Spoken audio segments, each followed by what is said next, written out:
ভারতীয় প্রভাব নিয়ে বহুদিন ধরেই আলোচনা চলছে বাংলাদেশের রাজনীতিতে। এবার নিজের অভিজ্ঞতার আলোকে সেই প্রশ্নকে আরও জোরালো করলেন জাতীয় পার্টির সাবেক আন্তর্জাতিক বিষয়ক সম্পাদক সাকিব রহমান।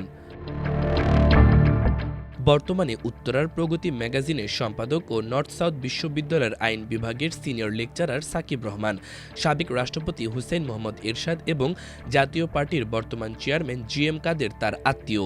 পারিবারিক আত্মীয়তার কারণে ২০১৯ সালে জাতীয় পার্টির রাজনীতিতে যুক্ত হন জাতীয় পার্টির সাবেক আন্তর্জাতিক বিষয়ক সম্পাদক সাকিব রহমান। জি.এম. কাদেরের সুপারিশে এরশাদের স্বাক্ষরে আন্তর্জাতিক কবি বিষয়ক সম্পাদক পদে দায়িত্ব পান তিনি।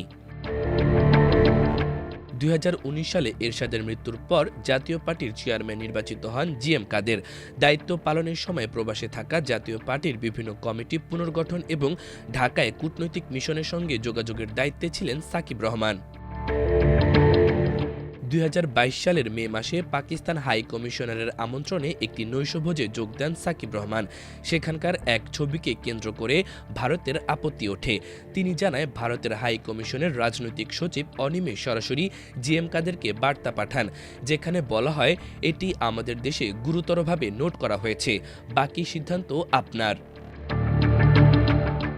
এর পরপরই সাকিব রহমানকে আন্তর্জাতিক কবি বিষয়ক সম্পাদক পদ থেকে সরিয়ে দেওয়া হয় এবং দলীয় ওয়েবসাইট থেকে নাম মুছে ফেলা হয়, কিন্তু কোনো আনুষ্ঠানিক কারণ জনসম্মুখে প্রকাশ করা হয়নি।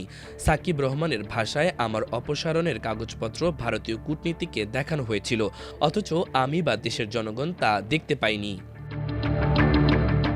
২০২৩ সালের মার্চে জি.এম. কাদের তাকে সংগঠনের সম্পাদক করার প্রস্তাব দিল, ২৪ ঘণ্টার মধ্যেই তা বাতিল করা হয়, কারণ ভারতীয় হাইকমিশন এখনও তার বিরুদ্ধে আপত্তি জানায়।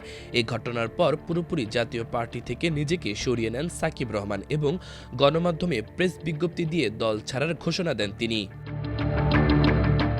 সাকিব রহমানের অভিযোগ, জাতীয় পার্টি নিজস্ব রাজনৈতিক অবস্থান ধরে রাখতে ব্যর্থ হয়েছে। দলটি শুধু আওয়ামী লীগ ও দিল্লি এজেন্ডা বাস্তবায়নের হাতিয়ার হিসেবে ব্যবহৃত হচ্ছে। তার ভাষায়, জি.এম. কাদের একজন নিখুঁত দিল্লি নির্ভর নেতৃত্বের ভূমিকা পালন করছেন। আমার অপসারণ প্রমাণ করেছে জাতীয় পার্টির নিজস্ব কোনো পরিচয় নেই।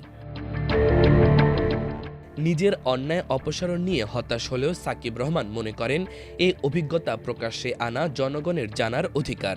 এখন প্রশ্ন থেকে যায়, জাতীয় পার্টি ও এর নেতৃত্বকে কিভাবে দেখবে বাংলাদেশের জনগণ। মাল্টিমিডিয়া ডেস্ক, আমার দেশ।